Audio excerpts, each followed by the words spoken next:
ఉస్తాద్ భగత్ సింగ్ నడిచినటువంటి అరా ఉస్తాద్ సాంగ్ని మస్తు ట్రోల్ చేస్తున్నారనమాట. ట్విట్టర్ మొత్తం దీని గురించే ఫుల్ పంచాయతీ నడుస్తుంది. రీజన్ ఏంటి అని అంటే పొలిటికల్ వేరు, సినిమా వేరు. సినిమాని పాలిటిక్స్ని దయచేసి కలపమాకండి. అలా కలిపితే ఇక రాజకీయ నాయకులకి మీకు తేడా ఉండదు అనేటటువంటిది ఎప్పటి నుండో వస్తున్నటువంటి వాదన. ఉదాహరణకి హరిహర వీరమల్లులో కూడా చాలా అంటే చాలా పొలిటికల్ డైలాగు మిక్స్ అయి ఉంటాయి. మనమైతే వాటిని చూడొచ్చు. అప్పుడు కూడా చాలా మంది క్వశ్చన్ చేశారు, సినిమాని సినిమా లాగా తీయొచ్చు కదా, పొలిటికల్ లాగా ఎందుకు తీయాలి అని చెప్పి చాలా మంది ట్రోల్ చేశారు. ఇప్పుడు కట్ చేస్తే డైరెక్ట్గా పాలిటిక్స్ పోస్టర్స్ సైతం నింపుతున్నారు ఆ గ్లాస్ రెఫరెన్స్ అయినా. ఇది ఏదైతే ఉందో ఉస్తాద్ భగత్ సింగ్ నుండి వచ్చినటువంటి సాంగ్ లాగా లేదు, జనసేన సాంగ్ లాగా ఉంది.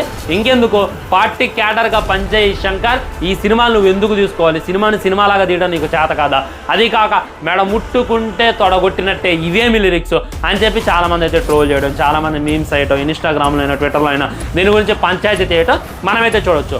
ఆల్రెడీ ఆయన చెప్పిండు లైక్ పవన్ కళ్యాణ్ గారి ఫ్యాన్స్కి అయితే అది అర్థమైంది, మిగిలిన నార్మల్ వాళ్ళకైతే అది ఎక్కదు అనమాట. అది పొలిటికల్ సాంగ్ లాగా అనిపిస్తుంది. One and only Pawan Kalyan గారి ఫ్యాన్స్ని దృష్టిలో పెట్టుకొని ఆ సాంగ్ని తీస్తున్నారు, ఆ సినిమాని చేస్తున్నారని చెప్పి మళ్ళీ మీరు గుర్తుపెట్టుకోండి.